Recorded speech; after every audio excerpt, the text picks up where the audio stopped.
I was curious, what happens when I change the oil in my car and pour it in the backyard, or throw something heavily chemical based on my lawn? Does it really matter? As the oil or whatever contaminant that gets on the ground percolates down through the sandy soils don't really do anything to degrade the harmful things that are in there. Sandy soils only filter out the chunks, you know, and anything that's dissolved in there is not filtered by the sand. Everything runs downhill and gravity pulls everything down towards the center of the earth. So eventually what goes on the ground is going to go down that 5 or 10 or 15 feet of sand that we have over the limestone and reach the limestone. And then our limestone, it's a very porous limestone, and the contaminant's going to get right into the drinking water.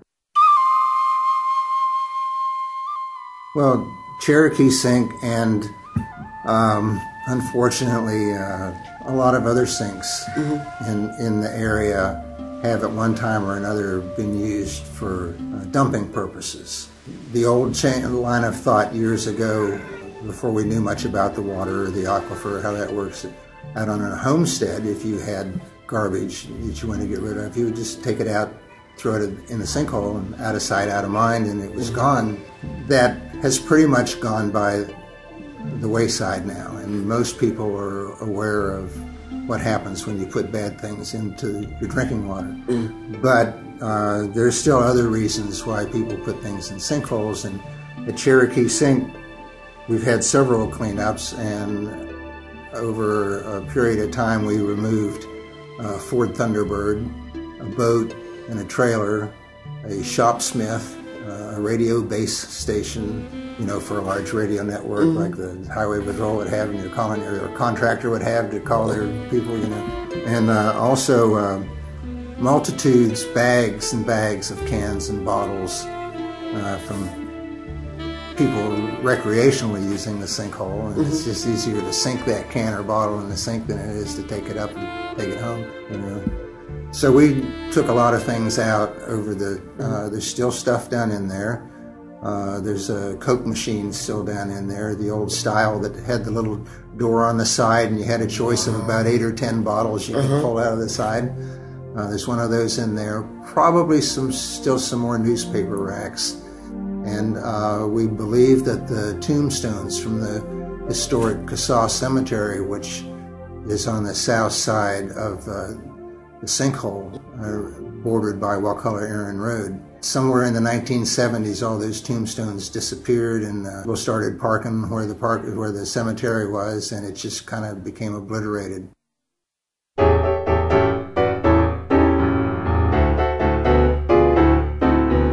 My name is Chuck Hess, H-E-S-S, like the gas station.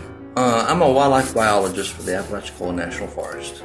It's a very interesting occupation. Keeps you entertained. There's always something different going on, and just to learn. I always wanted to be working in wildlife ever since I was little. And I did my master's work on woodpeckers, red cockaded woodpecker, and it's basically the indicator species for this system that we have here.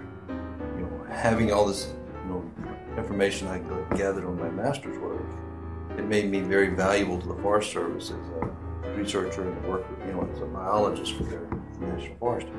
This is the largest population of red-cockaded woodpeckers. We have the largest national forest in Florida, and when you start combining it with the other public lands in this area, we have one of the largest blocks of public lands in the state. The only thing that's larger is the Everglades.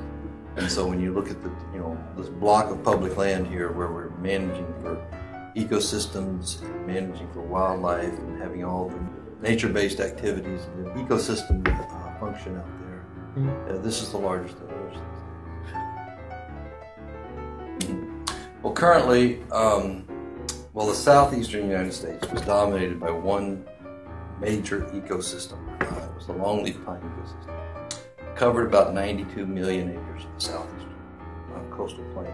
Most of North Florida was longleaf pines ecosystem. This system requires really frequent fire on basically a less than 3-year rotation. And then it's dominated by the longleaf pine and the wiregrass. And as long as it has the frequent fire, the longleaf pine and all the community that lives with this wiregrass can survive. As soon as the fire moves away, then that system starts to break down because other species start coming in. So if you're driving around Wakulla County and a lot of the private lands, you'll see these hardwood forests. And these hardwood forests develop when fire is taken out of the system. Now the hardwood forest has a whole community for it, but that's a very small, not a very diverse community. It's the same species you have in your backyard. Basically the generalists that can survive everywhere live in that hardwood forest. All the specialists live in the pine forest, live in this longleaf pine ecosystem.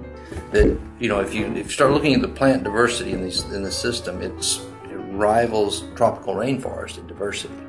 So you can take a square meter and toss it on the ground and you have 50 species per square meter.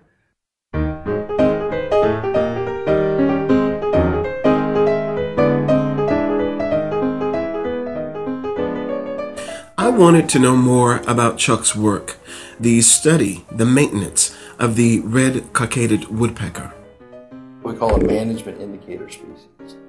What you can do is you can look at this species and it will tell you how the forest is doing. And so by looking and seeing that this species is in decline and this species is healthy, we can see how well our forest is being managed.